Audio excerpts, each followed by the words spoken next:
어느덧 2023년의 마지막 날에 이르렀습니다. 정말 한 해 동안 정말 수고하셨고요. 정말 대단한 삶들을 사셨습니다. 우리 한 번 더 인사하실까요? 옆에 분들하고 한 해 동안 정말 수고하셨습니다. 한번 인사하시죠. 한 해 동안 정말 수고 많으셨습니다. 그렇게 인사는 했는데 제목은 결산할세.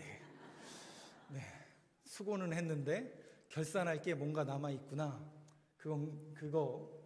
근데 이제 오늘 이 본문을 아시는 분들이 여기 많이 계시기 때문에 제가 이 내용을 제목으로 잡았지만, 과연 이 달란트 비유가 초점이 얼마를 남기는가에 있는지 아니면 다른 데 의도가 있는지 여러분들이 한번 오늘 말씀을 통해서 한번 들어보시고 또 그 초점에 귀를 기울여 주셨으면 좋겠고요. 또 이 한 해를 마무리하는 마지막 주일 예배 가운데 어디에 제가 초점을 두고 여러분들한테 말씀을 드리는지 여러분들이 한번 귀를 기울여 주셨으면 좋겠습니다. 오늘 이 달란트 비유는 내용이 이렇습니다. 한 주인이 있고요. 그 주인이 5달란트, 2달란트, 1달란트 3명에게 이렇게 나누어 줍니다. 그 3명의 받은 달란트를 받은 종들의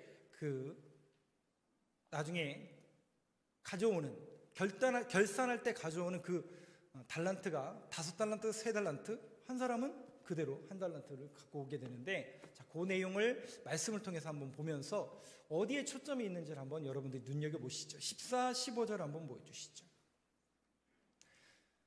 제가 먼저 읽겠습니다. 또 어떤 사람이 타국에 갈 때 그 종들을 불러 자기 소유를 맡김과 같으니. 15절 같이 읽겠습니다. 시작.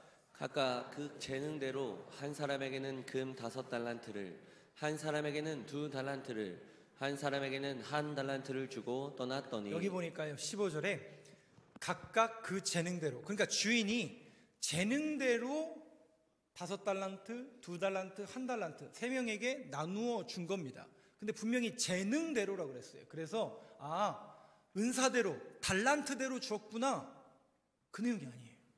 놀랍게도 이 재능이라는 단어가 우리가 보통 일반적으로 알고 있는 달란트가 아니라 듀나미스예요. 듀나미스가 무슨 뜻이냐면 권능이라는 뜻이에요. 사도행전 1장 8절 외우시죠? 성령이 너에게 임하면 너희가 권능을 받고 할 때 그 권능이 듀나미스예요. 그러니까 각각 그 뭐대로, 권능대로예요. 그런데 그 권능이라는 듀나미스라는 단어가 여기에서는 어떤 의미로 쓰이냐면 감당할 만한 능력대로예요. 다시요. 5달란트, 2달란트, 1달란트를 줬는데 주인이 어떻게 줬다고요? 감당할 만한 능력대로 준 거예요. 여러분, 제가 소망의 말씀 가운데 하나가 오늘 장로님이 기도하신 그 내용인데, 고린도전서 10장 13절에 있는 말씀인데, 항상 하나님은 우리에게 고난을 주실 때 어떻게 주신다고요? 그냥 밀어내 주시지 않습니다, 여러분. 감당하지 못할, 그러니까 이런 뜻이죠. 초등학생한테 대학교 시험 문제를 내지 않습니다, 하나님은. 감당할 만한 능력을, 감당할 만한 고난을 주신다.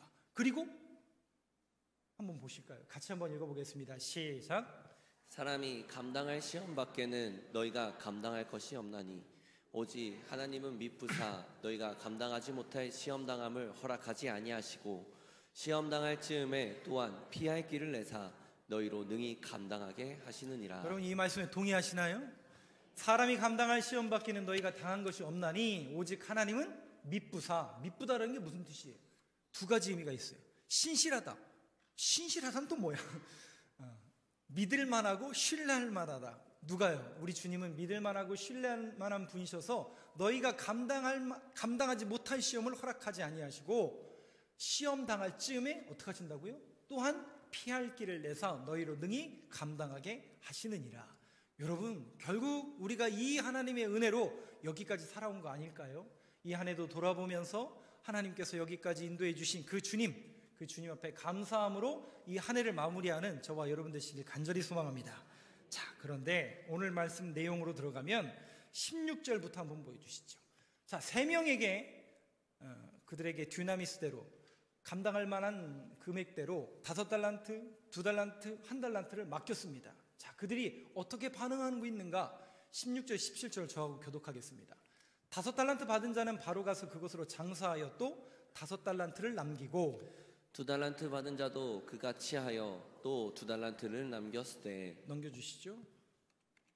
18, 19절 저 교독하겠습니다. 1달란트 받은 자는 가서 땅을 파고 그 주인의 돈을 감추어 두었더니 오랜 후에 그 종들의 주인이 돌아와 그들과 결산할세. 말씀을 띄어놔 주세요. 문제는 뭐냐? 5달란트 받은 사람은 그걸 가지고 뭐 했다고요? 장사하여 5달란트를 남기고 2달란트 받은 사람도 장사하여 2달란트를 남겼는데 문제는 뭐냐? 1달란트를 받은 사람은 어떻게 했다고요? 근데 여러분 보세요. 왜 그렇게 했죠? 그 내용이 실상은 오늘 말씀의 초점입니다. 여러분 한번 잘 생각해 보세요.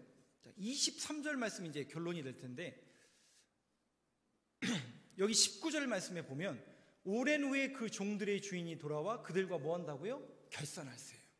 저는 오늘 특별히 2023년 마지막 주일 예배의 말씀을 제가 일부러 이 말씀을 채택했습니다. 결산할 게 있다는 얘기예요, 없다는 얘기예요?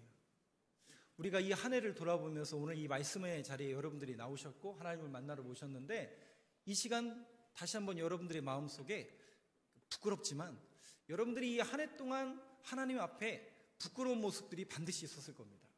그리고 덮어두고 싶고 또 목사라는 체면으로 말 못했던 그런 부끄러운 모습들이 반드시 있을 겁니다. 여러분 항상 하나님은 미쁘시기 때문에 다 고쳐주시고 용서하시고 회개시켜 주실 것을 우리가 믿으니 그 주님 앞에 다 마음속으로 내려놓을 수 있는 이 시간이 되길 간절히 소망합니다. 제가 그런 의미로 결산할세 이 제목을 잡았고 오늘 이 말씀을 채택했는데 자 문제는 요 다음 내용 23절 한번 보여주시죠. 자, 이제 이 내용이 어딜 향해서 이렇게 가냐면 이렇게 됩니다. 23절을 같이 읽겠습니다. 시작. 그 주인이 이르되 잘하였도다 착하고 충성된 종아 내가 적은 일에 충성하였음에 내가 많은 것을 내게 맡기리니 내 주인의 즐거움에 참여할지어다 하고. 자 말씀 띄워놔 주세요. 이 내용이 뭐냐면 5달란트 받은 사람은 어떻게 했다고요? 그거 가지고 장사해서 5달란트를 남겼고 2달란트 받은 사람도 그거 가지고 장사하여 2달란트를 남겼을 때에 주인이 결산할 때 똑같이 칭찬했어요. 그 칭찬의 내용이 5달란트나 2달란트 남긴 사람하고 같아요. 잘하였다가 충성된 종아, 충성된 종으로 여겨주세요. 그런데 문제는 뭐냐면 이 다음에 나오는 1달란트 받은 사람은 어떻게 했다고요? 그렇게 하지 않았어요. 앞에 두 사람과 같이 그걸 가지고 가서 장사하여 이윤을 남기지 않았어요. 그럼 여러분 곰곰이 생각해 보세요. 이 앞에 이 두 사람과 이 한 사람은 뭔가 다르죠. 그 뭔가 다름을 여러분들이 초점을 맞추시고 특별히 5달란트 남긴 사람은 5달란트 남겼고 2달란트를 남긴 사람은 2달란트를 남겼는데 양적으로 보면 누가 더 많이 남겼어요? 근데 주님은 평가가 뭐 한다고요? 똑같아요. 여러분 이건 뭘 암시하는 말씀일까요? 바로 주님은 뭔가 남긴 양에 초점이 있잖아요. 자, 뭐를 남겼다는데 초점이 있지 않다는데 여러분들이 주목하셔야 됩니다. 그리고 그렇다면 이 사건 속에서 주님은 뭘 요구하시고 이 비유를 통해서 어느 방향으로 이끌어 가시는지 이제 1달란트 받았던 사람의 결론을 한번 보시죠. 넘겨주시죠 말씀. 24절 한번 같이 읽겠습니다. 시작. 1달란트 받았던 자는 와서 이르되 주인이여 당신은 굳은 사람이라 심지 않은 데서 거두고 해치지 않은 데서 모으는 줄 내가 알았으므로. 여러분 잘 보세요. 1달란트 받은 사람은 어떻게 했냐면 그걸 가지고 장사하지 않고 뭐 했어요? 감추어뒀다가 그대로 원금을 갖다 줬어요. 그러면 여러분 한번 생각해 보세요. 이 1달란트 받은 사람이 뭐가 문제인가? 내용을 잘 보시면 이렇습니다. 1달란트 받았던 자는 와서 이르되 주인이요 당신은 굳은 사람이라. 굳은 사람이래요. 이게 무슨 얘기냐면 당신 인색한 사람입니다 이 뜻이에요. 내 주인은 인색한 사람입니다. 그러니까 심지 않은 데서 거두고 해치지 않은 데서 모으는 줄. 그러니까 심지도 않았는데 거두어 가는 분인 줄 내가 알았다는 얘기예요, 몰랐다는 얘기예요? 나는 주인을 심지도 않았는데 거두어 가시는 인색한 분으로 알았다는 얘기예요. 내가 알았으므로. 그럼 여러분, 이 비유의 초점이 여기 있다니까요. 내가 알았으므로. 주인을 어떻게 알았다고요? 굳은 사람이라고 생각했던 거예요, 주인을. 그때 주님의 반응을 한번 보시죠. 과연 이 사람이 알고 있는 이 내용이 참된 알미인가? 과연 이 사람이 알고 있는 그 주인에 대해서 알고 있는 그 아는 내용이 옳은 내용인가를 여러분들 한번 보시죠. 25절 한번 같이 읽겠습니다. 시작. 두려워하여 나가서 당신의 달란트를 땅에 감추어 두었었나이다. 보소서 당신의 것을 가지셨나이다. 그러니까 이 한 달란트 받은 사람은 자기에게 문제가 있다는 얘기예요, 없다는 얘기예요? 나는 문제가 없다. 당신이 한 달란트 나에 맡긴 거 그냥 나는 당신에게 돌려준다. 근데 여기 보니까 두려워하여. 왜? 당신 인색한 사람 아닙니까? 돈에 관해서는 심지도 않았는데 걷어가시는 인색한 사람인 줄 내가 알고 두려워서 나는 그거 감췄다가 그대로 돌려줬으니 뭐가 문제가 있느냐는 얘기예요. 여러분, 문제가 있어요, 없어요? 예? 그냥 일반적으로 보면 문제가 없어 보이는데, 자, 주님의 평가를 여러분들이 한번 주목해서 보시죠. 26절입니다. 같이 읽겠습니다. 시작. 그 주인이 대답하여 이르되 악하고 게으른 종아, 나는 심지 않은 데서 거두고 해치지 않은 데서 모으는 줄 내가 알았느냐. 자, 여러분, 이 말씀을 잘 보세요. 뭐가 문제일까요? 이 한 달란트 받은 사람의 문제가 무슨 문제일까요? 아까 뭐라고 했어요? 24절에 내가 주인을 굳은 사람으로 내가 알았다. 내가 알았다라고 표현했는데 26절에 보니까 주인이 대답하여 이르되 악하고 게으른 종아, 나는 심지 않은 데서 거두고 해치지 않은 데서 모으는 줄로 네가 알았느냐? 안다는 얘기예요, 모른다는 얘기예요? 네가 그렇게 알고 있는 것 자체가 잘못 알고 있다는 거예요. 즉 주인에 대해서 네가 지금까지 잘못 알고 있었다는 얘기예요. 왜 그런 줄 아세요? 두 명은 어떻게 했어요? 그렇죠? 생각해 보세요. 두 명은 많이 받았으니까 한 달란트 받은 사람보다 많이 받았으니까 그렇게 한 건가요? 한 달란트 받은 사람은 채우, 다른 사람은 5개, 2개 주고 나는 하나? 그래서 감춘 걸까요? 아니라니까요. 초점이 얼마를 남겼느냐에 초점이 있지 않다니까요. 이 비유는 지금 주인이 어떤 분인지 알았다 몰랐다, 여기에 초점이 있어요. 그러면 5달란트 받은 사람과 2달란트 받은 사람들은 주인이 어떤 분인지 알았다는 얘기예요, 몰랐다는 얘기예요? 알았다는 얘기죠. 주님이 어떤 분이 정확하게 알고 있었어요. 그러니까 뭐 했어요? 장사할 수 있었어요. 그래서 이 말씀의 결론이 어떻게 나야 되냐면, 모든 목사님들의 공통 견해가 뭐냐면, 이 5달란트 받은 사람과 2달란트 받은 사람은 주인이 어떤 분인지를 알고 손해를 감소하여 장사하러 나갔다라고 해석합니다. 그러면 반대로 한 달란트 받은 사람은 주인이 어떤 분인지를 모르고 손해 날까봐 감추어 두었다라고 이렇게 해석을 합니다. 이게 정확한 해석이죠, 그게. 그러면 이 내용이 오늘 이 한 해를 마무리하는 이 시점 속에서 우리에게 어떤 의미가 있는 것일까? 왜 제가 여러분들에게 그들과 함께 결산할세 이 내용의 말씀을, 이 2023년의 마지막에 이 말씀을 여러분들과 함께 드리고 싶냐면, 우리가 결국 알아야 되고 우리가 신앙생활하면서 깨달아야 될 게 무엇일까에 초점이, 우리는 자꾸 눈에 보여지는 어떤 횟수나 도장 찍는 거나, 물론 그것도 필요하고 저도 추적 체크를 합니다. 그러나 거기에 있는 걸까? 그것이 신앙생활을 잘하는 걸까? 더 중요한 부분이 뭐냐면, 결국 하나님을 알아가는 데 초점이 있다라는 것을 여러분들이 놓쳐서는 안 됩니다. 하나님이 어떤 분이신지, 즉 주인이 어떤 분이신지를 우리가 정확히 알고 신앙생활을 해야 된다는 데 초점이 있다라는 것을 여러분들이 정확하게 아셔야 됩니다. 그래서 27절부터 한번 보여주시죠. 그러니까 26절에 모으는 줄로 네가 알았느냐? 너는 모른다는 거예요. 그러나 2명, 5달란트와 2달란트 받았던 사람들은 주인이 어떤 분인지 알았다는 거죠. 그러면서 이 17절에 이렇게 얘기합니다. 그러면 네가 마땅히 내 돈을 추리하는 자들에게나 맡겼다가 내가 돌아와서 내 원금과 이자를 받게 하였을 것이니라 하고 28절 보여주시죠. 한번 같이 읽겠습니다. 28절 29절을 저하고 한 절씩 교독할게요. 그에게서 그 한 달란트를 빼앗아 10달란트 가진 자에게 주라. 무릇 있는 자는 받아 풍족하게 되고 없는 자는 그 있는 것까지 빼앗기리라. 자, 모른다의 초점이 있었다고 말씀드렸고, 우리가 그렇다면 이 28절과 29절이 해석하기가 조금 어려운데 여기에는 한번 주목해 보시죠. 한 달란트를 빼앗아서 10달란트 가진 자에게 주라. 그러면서 무릇 있는 자는 받아 풍족하게 되고 없는 자는 그 있는 것까지 빼앗기리라. 이게 여러분 무슨 얘기예요?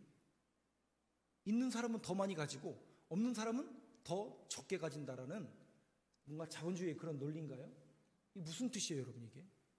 근데 이 말씀과 병행되는 구절이 하나 있어요.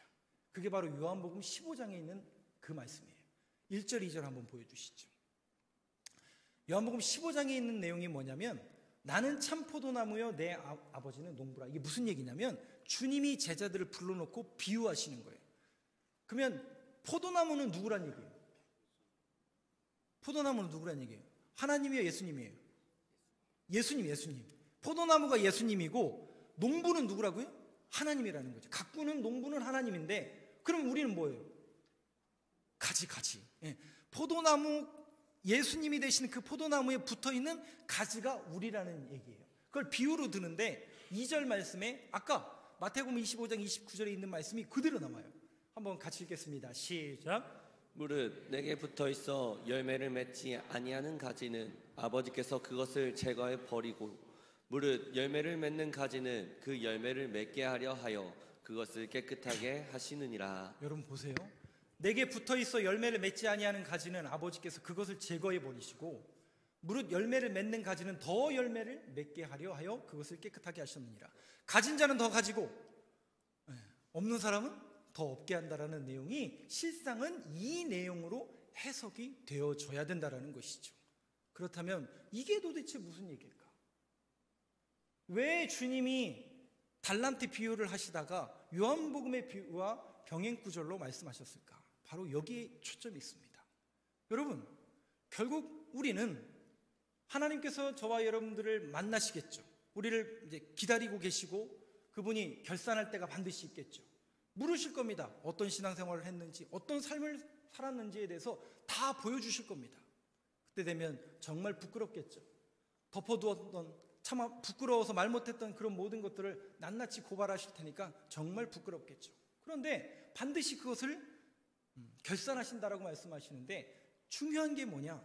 포도나무가 있고 가지가 있다면 그 포도나무가 포도나무인 예수님에게 가지가 붙어 있는 게 정상이에요? 떨어져 있는 게 정상이에요? 근데 자꾸 이 가지가 포도나무에 붙어 있는 것보다 뭐를 더 좋아하냐면 떨어지길 원해요. 이상하죠? 그리고 어떻게 생각하냐면 나는 이 포도나무에 붙어 있지 않아도 떨어져도 나는 열매 맺는데 나는 떨어져 살아도 잘 살 수 있는데 그래서 나름대로 열매를 맺을 수 있을까요? 없을까요? 있다니까요. 떨어져서도 열매 맺을 수 있다니까요. 언제까지? 그 가지에 남아있는 자양분이 떨어질 때까지는 맺을 수 있다니까요. 그래서 이게 되는구나, 이렇게 해도 되는구나 라고 우리 스스로 착각할 수도 있지만 이미 그 가지는 지금 어디를 향해 가고 있는 거예요? 이미 떨어졌기 때문에 자기도 모르는 사이에 떨어져서 죽어가고 있는 거예요. 그럼 여러분 잘 보세요. 이 비유의 초점은 붙어 있는 거예요. 어디에? 참 포도나무이신 예수님에게 붙어 있는 겁니다. 붙어 있는 거예요. 바로 이게 뭐냐면 이걸 우리가 알아야 된다라는 걸 여러분들에게 말씀을 드리는 겁니다. 여러분, 이 종은 한 달란트 받은 이 종은 주인이 어떤 분인지 몰랐던 거예요. 전혀 감도 못 잡고 몰라. 근데 여러분, 그 모르니까 그 사람이 합리적이고 그 사람이 하는 말이 맞으니까 그것이 진리인가요? 아니라니까요. 많은 사람들이 그가 하는 이야기가 합리적으로 들리고 그 사람이 뭐가 문제가 있는데 이렇게 얘기할 수 있을지 모르지만 두 사람은 반응이 달랐는데요. 5달란트 받은 사람하고 2달란트 받은 사람은 그렇게 하지 않았는데요. 그걸 가지고 가서 뭐 했어요? 장사했다니까요. 근데 그들은 뭘 한다고 해요? 주인이 어떤 분이신지를 정확히 알아서 장사하는 삶을 살았던 거예요. 많이 받아서 장사한 게 아니라 주인이 어떤 분이신지를 알았기 때문에 그러한 삶을 살 수 있었던 거예요. 제가 오늘 이 말씀에 초점을 여기에 두는 이유가 바로 여기에 있습니다. 여러분 보세요. 우리가 신앙생활을 10수년 하고 여러분들이 저와 여러분들이 주님을 만나러 오늘도 나왔고 예배 자리에 나왔지만 여러분 주님 만나러 오셨나요? 진짜 주님 만나러 오셨나요? 그러면 주님을 만난다는 게 어떻게 하는 거예요? 목사님, 주님을 만나면 뭔가 징조가 좀 있어야 될 거 아닙니까? 뭔가 스파크가 딱 일어난다든지 뭔가 막 하늘에서 천군천사가 막 나타나가지고 와 오늘 주님 만나는 영광스러운 예배구나 뭐 이런 징조가 좀 보여야 되는 거 아니? 그거 아니에요? 그거 아니에요? 여러분 우리가 신앙생활하면서 여러분들이 정확하게 아셔야 되는 게 뭐냐면 주님을 만난다는 것은 그냥 만나질 수가 없다고 제가 말씀드렸잖아요. 성경에서 그냥 만나지지가 않는다니까요. 만나고 싶어도 만나질 수가 없다니까요. 왜? 아직도 내가 죄된 속성이 남아있어서. 근데 그분은 어떤 분이신데요? 거룩한 분이시잖아요. 그래서 거룩하신 분을 만나려면 내가 거룩해져야 돼요. 근데 어떻게 거룩해진다고요? 하나님의 말씀과 기도로 거룩해집니다. 즉 내가 예수 그리스도를 하나님을 만나려면 예수 그리스도를 통과하지 아니하고서는 왜 통과해야 돼요?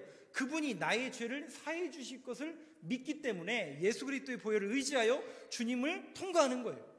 그러면 나의 죄가 씻김을 받기 때문에 내가 죄 없는 거룩한 상태가 되고 그 거룩한 상태가 된 사람들이 하나님을 만날 수 있다고요. 그러면 스파크가 일어나죠? 아무런 일도 안 일어난다고요. 신앙생활이 왜 어려운 줄 아세요? 보이지 않는 하나님을 믿어야 되니까 어려운 거예요.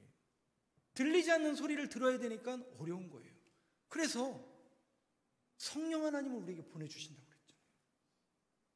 그리고 우리에게 하나님의 계시의 말씀이 성경을 그래서 여러분들에게 주신 거예요.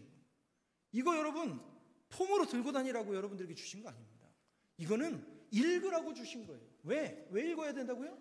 이 말씀을 통해서 하나님이 어떤 분인지를 계시하고 있는 유일한 책이기 때문에 성경을 읽는 겁니다. 다른 어떤 책들은 그냥 참고서이고 참고서일 뿐이지 성경만이 예수님이 어떤 분인지 하나님이 어떤 분이신지를 계시하고 있는 내용이 성경인 거예요.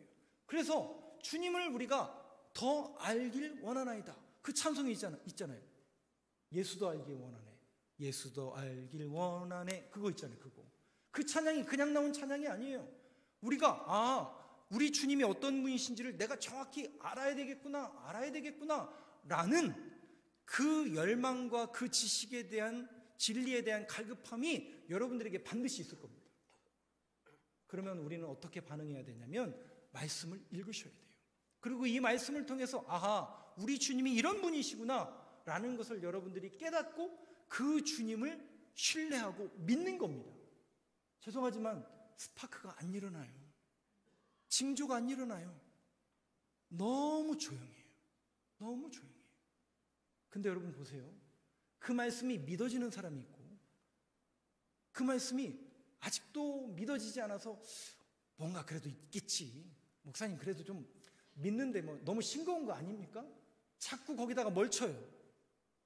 자꾸 진리보다는 비진리인 것을 자꾸 치다 보니까 나중에는 그게 진짜 진리인 줄 알고 거기로 방향.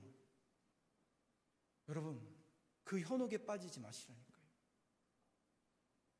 그래서 어떤 광고의 카피처럼 진짜는 소리가 나지 않게 되어 있어요. 신앙인도 마찬가지입니다. 진짜 신앙인의 삶을 뒤돌아보고 보면 믿어지는 사람들이 있거든요. 그 말씀이 믿어지는 은혜가 있는 사람들이 있거든요. 그 사람들은 그 구원받은 감격과 그 말씀이 믿어지기 때문에 그 사실만으로도 감사해요. 늘 감사해요. 늘 감사해요. 뭔가 달라요. 똑같이 어려운 이 시대를 살아가는데 어찌 보면 저 사람 가진 것도 별로 없고 능력도 별로 없고 뭐 하나 제대로, 근데 교회는 열심히 다닌단 말이야. 뭐냐면 뭔가 다르다고요. 그 다름을 여러분들이 깨닫게 되길 간절히 소망합니다. 그러려면 주님이 어떤 분이신지 여러분들이 아셔야 된다고요. 알아야 면장하는 게 아니라 알아야 믿게 되기 때문에 여러분들이 주님이 어떤 분이신지를 정확히 알아야 되고, 그런 믿음의 고백을 가지려면 주님을 아셔야 된다는 거죠. 그 주님을 알아가는 그 과정이 결국 구도자의 삶이고 순례자의 걸음걸음인 겁니다. 그것이 뭐 1 더하기 1은 2, 딱 이렇게 공식으로 나오는 부분이 아니기 때문에, 그래서 그것을 알아가고자 하는 그 걸음걸음을 걷는 게 순례자의 길이 되는 것이죠. 오늘 말씀의 결론으로 여러분들에게 말씀을 드리도록 하겠습니다. 3절 4절 다시 한번 보여주시죠. 요한복음 3절에 이렇게 말씀하고 있는데요, 너희는 내가 일러준 말로 이미 깨끗하여졌으니. 4절 말씀 보여주시죠. 같이 읽겠습니다. 시작. 내 안에 거하라. 나도 너희 안에 거하리라. 가지가 포도나무에 붙어있지 아니하면 스스로 열매를 맺을 수 없음 같이 너희도 내 안에 있지 아니하면 그러하리라. 제가 말씀드렸잖아요. 신앙생활이 싱거우면서도 어려워요. 왜 싱겁다고 제가 표현할까요? 뭔가 여러분 엄청나게 큰 스파크, 엄청난 감동, 뭔가 막 솟구치는, 물론 그런 은혜와 기적이, 표적이 일어나기도 해요. 저도 물론 경험한 적도 있었고, 물론 그런 은혜가 임하는 분들도 있어요. 근데 어떤 분한테는 이게 지금 내가 맞는 건가, 이렇게 가는 게 지금 맞는 건가, 싱거운 분도 있을 수 있어요. 근데 여러분 가장 중요한 게 뭐냐면 이 4절에 있는 것처럼 결국 붙들려 있는 거예요. 오늘 이 한 해를 저와 여러분들이 결산하자고 그랬잖아요. 이 한 해 동안 과연 나는 하나님께 잘 붙들려 있었는가를 점검할 수 있는 오늘 하루가 되길 간절히 소망합니다. 근데 여러분 괜찮아요. 결국 우리가 또 새해를 맞이하면서 소망을 갖는 건 뭐냐면, 그렇게 못 살아도 결국 우리가 또 넘어졌고 죄졌고 유혹에 무너졌을지 모르지만 그분은 미쁘셔서 우리를 또 용서해 주시는 거예요. 그럼에도 불구하고 야, 네가 오늘 또 예배의 자리에 나왔구나, 기호야 네가 그래도 오늘 또 정신을 차렸구나. 주님은 그것만 보시는 거예요. 여러분 생각해 보세요. 주님이 몇 달란트 남겼는지에 관심이 있었다면 베드로를 어떻게 설명하실 거예요? 그 배반자의 대명사인 베드로에게 주님께서 요한복음 맨 마지막 장에 나타나셔서 뭐라고 얘기하시죠? 뭘 물어보세요?